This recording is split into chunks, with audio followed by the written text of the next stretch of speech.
You grew up in Culiacán in a neighborhood where the smell of diesel never left the air. Your father drove trucks for a logistics company that moved agricultural equipment between Sinaloa and Sonora. He worked 14-hour shifts, came home with grease under his fingernails and a silence that filled the house like smoke. He never talked about the routes. You understood later why. He drove the same corridors the organization used. He knew what moved alongside the corn and the sorghum. He never asked. That was the arrangement. He died at 54, liver failure, a body that gave out before he could collect the pension he'd been promised for 22 years. The company sent flowers to the funeral. No envelope. No severance.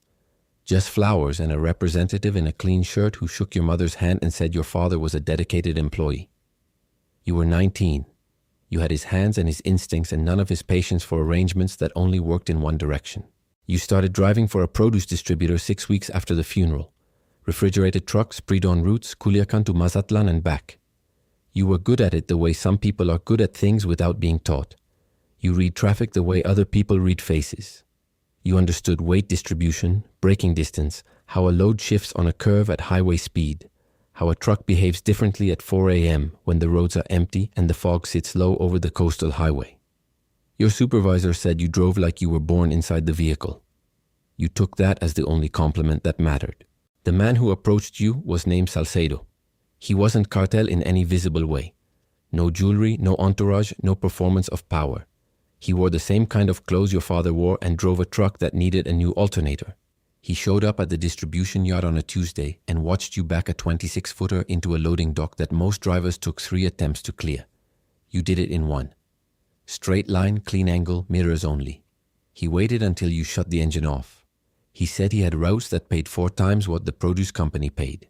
He said the cargo was unspecified. He said the schedule was demanding and the discretion was absolute. He said the men who did this job well were taken care of. He did not say what happened to the men who didn't. He didn't need to. You'd grown up in Culiacán. You already knew the end of that sentence. You told him you'd think about it. You thought about it for 6 hours. Then you called the number on the card he left under your windshield wiper. Not because you wanted the life, because the produce company was 3 months behind on your wages and your mother's medication cost more than your weekly take-home, and you were your father's son in every way except one. You weren't going to die waiting on a pension that was never coming. Salcedo gives you 3 days of orientation before your first run.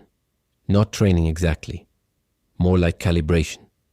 He rides with you on 2 practice roads, civilian roads, no cargo, just observation. He watches how you handle intersections, how you respond to police presence, how you behave when a patrol car pulls alongside you at a red light. He's not testing your driving. He already knows you can drive. He's testing your face, whether it changes when it shouldn't, whether your hands move to the wrong places, whether your eyes go to the mirror too many times. On the second day, he tells you that 90% of drivers who get caught aren't caught because of the cargo. They're caught because of the driver. A nervous man in a clean truck is more suspicious than a calm man in a dirty one. He says the road doesn't care how good you are behind the wheel. The road only cares what you look like to the man watching. Your first run is a cargo van loaded with what the manifest says are industrial cleaning supplies. Culiacán to a distribution warehouse outside Hermosillo. You leave at 2 a.m. You drive the federal highway at exactly 9 kilometers below the speed limit. Not slow enough to attract attention. Not fast enough to give anyone a reason to pull you over. You stop once, at the Pemex station outside Guasave. Fuel up, buy a coffee, make small talk with the attendant about the weather. Normal man, normal stop, normal night. You arrive at the warehouse at 6:40 a.m. 2 men unload the van in 11 minutes. You don't watch what comes off. You sit in the cab and drink the rest of your coffee. A third man hands you an envelope through the window without making eye contact. You drive back to Culiacán. You count the money at a rest stop outside Mocorito. 18,000 pesos. More than 3 weeks at the produce company. The run took 5 hours. Within a month, you understand the architecture of what you're part of. The organization moves product through a rotating network of vehicles and drivers. Nothing runs the same route twice in a week. Nothing uses the same vehicle for the same corridor 2 runs in a row. The trucks are always legitimate on paper. Registered businesses, valid permits, real cargo mixed with real cargo. The cleaning supplies are real. The industrial parts are real. The agricultural equipment is real. The other things are real too, just not on any manifest. You maintain 4 vehicles. A cargo van, 2 pickup trucks with sealed bed liners, and a refrigerated unit that officially transports frozen seafood. You service them yourself. Oil, filters, brake lines, tires. A mechanical failure on a loaded run isn't a delay. It's a crime scene waiting to happen. You develop your own protocols on top of the ones Salcedo gives you. You never use the same fuel station twice in a 2-week window on any active corridor. You memorize the shift schedules of federal police checkpoints on the 3 main highways you use. You know that the checkpoint outside Navojoa runs heavy from 10 p.m. to 4 a.m. and light from 6 a.m. to noon. You plan your arrivals accordingly. You keep a second set of route options memorized for every run, alternate roads, back highways, agricultural access roads that don't appear on standard navigation apps but that you've driven in daylight specifically so you know their conditions at night. You never use GPS on a loaded run. GPS creates logs. Logs create timelines, timelines create cases. 3 months in, Salcedo tells you something that stays with you. He says the organization has had 41 drivers in the Culiacán corridor over the past 6 years. Of those 41, 9 are still working. 11 retired with enough money to disappear quietly. The other 21 are various categories of gone. He says this not as a threat. He says it the way a mechanic describes the failure rate of a specific engine component. Informational. He says you're the best driver he's placed in this corridor since a man named Reyes, who worked the routes for 4 years without a single incident before moving to Guadalajara for reasons nobody discusses. He says you have Reyes' instincts and his discipline, and he hopes you have his judgment. You ask what happened to Reyes. Salcedo looks at the road ahead and says Reyes made a decision that required him to relocate. You understand this means Reyes is either safe somewhere or he isn't, and that asking for clarification is the kind of question that gets added to your file. You don't ask for clarification. You send your mother enough money each month that she stops worrying about the medication. You tell her the logistics company promoted you to regional coordinator. She buys a picture of the Virgin of Guadalupe and puts it on the wall above the television. Every time you visit, she points at it and says she lights a candle for you every Sunday. You smile. You don't tell her that the candles are working. You don't tell her what they're working against. The call comes on a Thursday at 11:47 p.m. Not Salcedo. A voice you don't recognize, flat and efficient, giving you an address in a colonia on the south edge of Culiacán and a time. 15 minutes. You're already dressed because you sleep in your clothes on run nights. You arrive at the address to find 3 men standing beside a black SUV with a front quarter panel that's been recently repainted. The color doesn't quite match. You notice this the way you notice everything mechanical, automatically, without deciding to. One of the men is someone you've seen at drop points before. The other 2 are new. The one you recognize tells you the SUV needs to move to a ranch outside Villa Juarez before 2 a.m. He tells you there's a passenger. He opens the rear door of the SUV. The passenger is a man in his 50s, zip-tied at the wrists, a strip of tape across his mouth, conscious but not struggling. His suit jacket is torn at the shoulder. He's looking at you with eyes that are doing rapid calculations, assessing whether you're salvation or another layer of the problem. You've never moved a person against their will. Product, cash, men who were part of the organization and needed extraction, not this. You look at the man in the suit. He looks back at you. 3 seconds of communication that uses no words. You turn to the man you recognize and ask what the situation is. He says it's above your level. He says the ranch before 2 a.m. and hands you the keys. You drive. What else is there? The federal highway is empty at this hour, the desert flat and black on both sides, the kind of darkness that makes headlights feel like the only light left in the world. The man in the back seat makes no sound for the first 40 minutes. Then he speaks through the tape, muffled but structured, trying to form words. You tell him quietly to stop. Not cruelly, just a fact.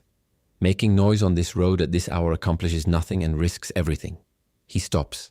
You watch him in the rearview mirror, and you see something you recognize from the man with the stomach wound 2 years ago, the particular stillness of a person who has stopped calculating odds and started making peace.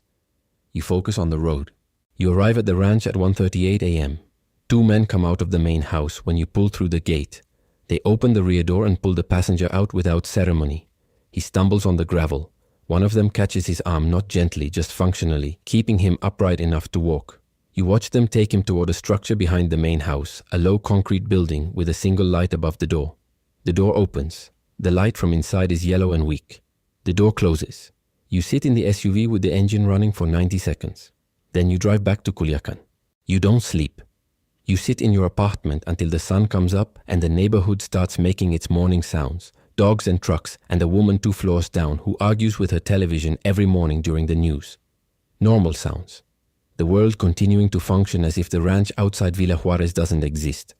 As if the concrete building with the yellow light doesn't exist. As if the man in the torn suit jacket isn't in there right now experiencing whatever comes after the door closes. You've known since the first run what the organization is. You've never pretended otherwise. But there's a difference between knowing abstractly and transporting the evidence of it in your rear seat for 40 miles while it breathes and looks at you in the mirror. The produce van was distance. The cleaning supplies were distance. This was 11 feet of backseat and a man's eyes doing math about whether you were going to save him. You didn't save him. You delivered him. That's the correct operational term. Delivered. Salcedo visits you the next afternoon. He sits at your kitchen table and drinks coffee and doesn't mention the previous night directly. He says the organization is pleased with your reliability. He says your rate is being increased. 30,000 pesos per run, effective immediately. He slides an envelope across the table. The same gesture, the same smooth motion you've seen from lawyers and handlers and men who understand that money is the language that makes other conversations unnecessary. You look at the envelope. You think about the man's eyes in the rearview mirror. You think about your mother's candles above the television. You pick up the envelope. Salcedo finishes his coffee. He says the next run is Saturday. He says the cargo is standard. He says nothing about the ranch. Neither do you. But something has shifted in the machinery of how you process the work.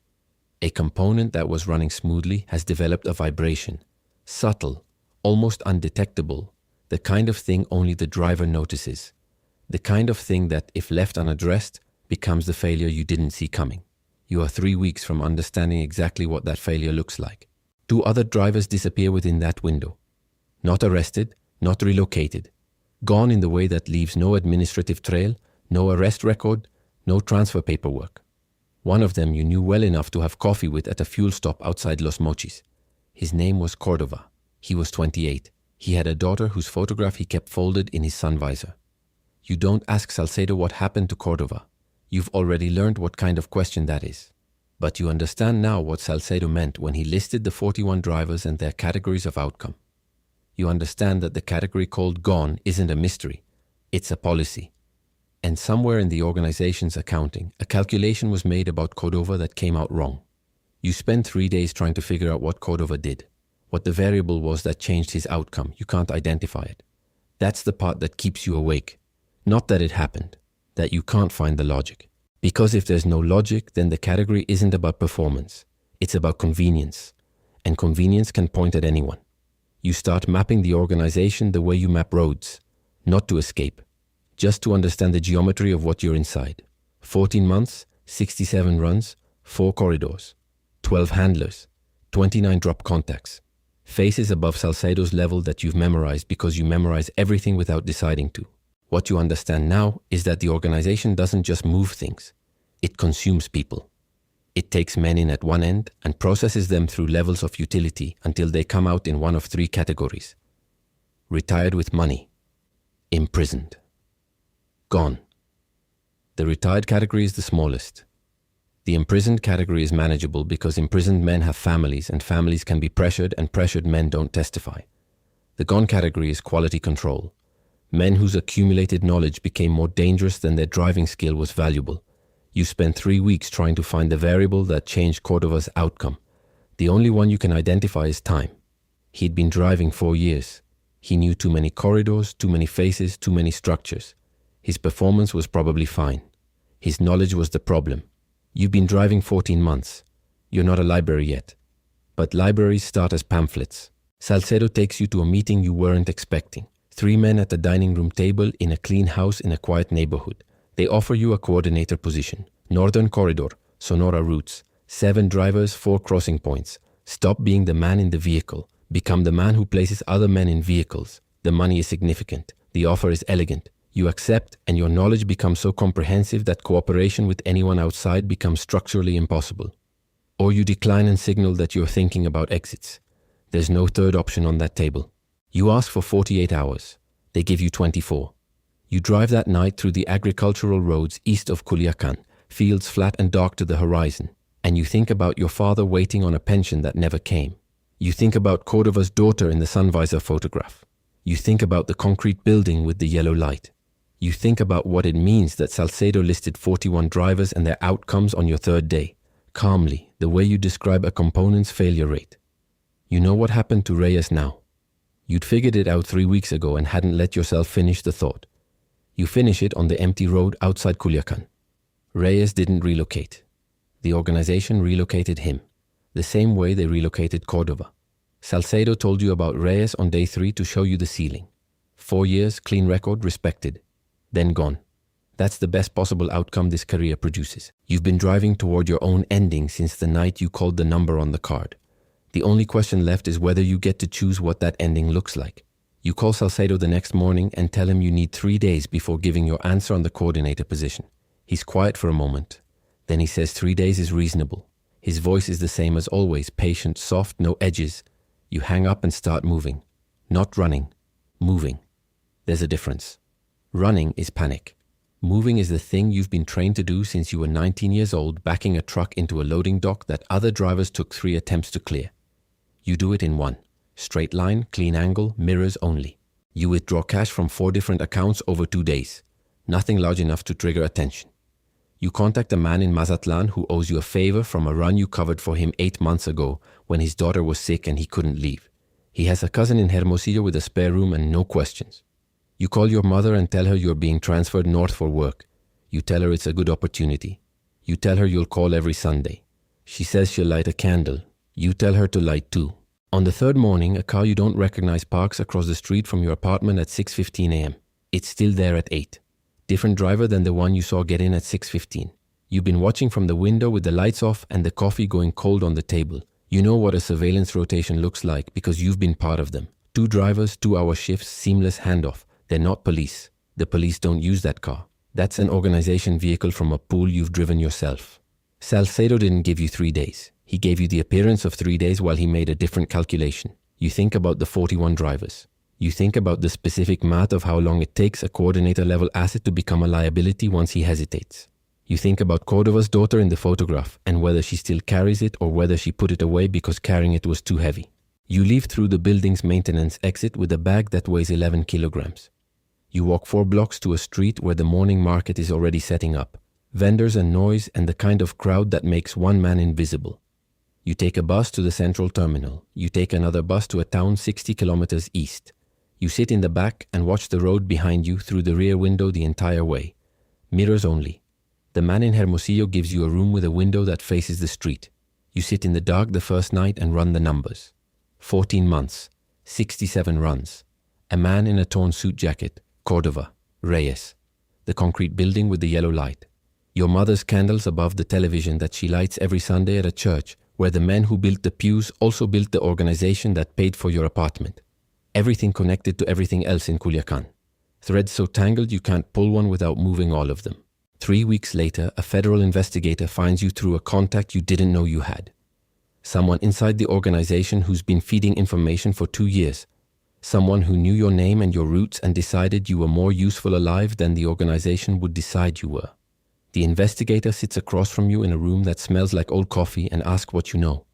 You tell him about the corridors, the crossing points, the vehicles, the faces above Salcedo's level, the ranch outside Villa Juarez, and the concrete building with the yellow light. You talk for 6 hours. The investigator fills a notebook and a half and doesn't stop writing once. They relocate you to a city in the north you've never visited. Cold winters, flat streets, a sky that stays gray from November to March. You get a job driving for a food distribution company. Pre-dawn routes, the same hours you've always kept. The supervisor says you're the best driver he's hired in 10 years. You thank him. You don't tell him you learned from a man named Salcedo, who described your potential the way a mechanic describes a good engine. Functional, precise, built for distance. Some nights you drive the service roads outside the city with the windows down and the heater off even in the cold. No cargo, no route, no timestamp. Just the engine and the dark and the headlights finding the next curve. You think about your father coming home with grease under his fingernails and a silence that filled the house like smoke. You understand the silence now in a way you couldn't at 19. It wasn't defeat, it was the weight of knowing things that couldn't be said in rooms where the wrong ears might be listening. You carry that same weight now. You'll carry it for the rest of whatever life this is. The organization is still running. The arrests you enabled took out 1 corridor and 3 levels of management. The roots go deeper than any 6-hour conversation can reach. Somewhere in Culiacán right now, a man in clean clothes with no jewelry and no entourage is standing in a distribution yard watching a young driver back a truck into a loading dock. Watching his face, watching his hands, calculating whether he's the kind of man who can keep his expression steady when it counts. The driver clears the dock in 1 shot. Straight line, clean angle. The man walks over and says he has routes that pay 4 times what the distribution company pays. The driver listens. The driver thinks about his mother's medication and his father's unfulfilled pension, and the rent that's 3 months behind. The driver takes the card. The cycle doesn't end because the roads don't end. And somewhere on those roads, the last living driver is always the one who just got in the car. That's a wrap. This story is fiction, but the Sinaloa corridor is real. Right now, somewhere between Culiacán and the border, a driver is running a route he memorized in daylight, watching his mirrors, calculating the math of a life that only runs in one direction. If this made you think, drop a comment. Subscribe for more.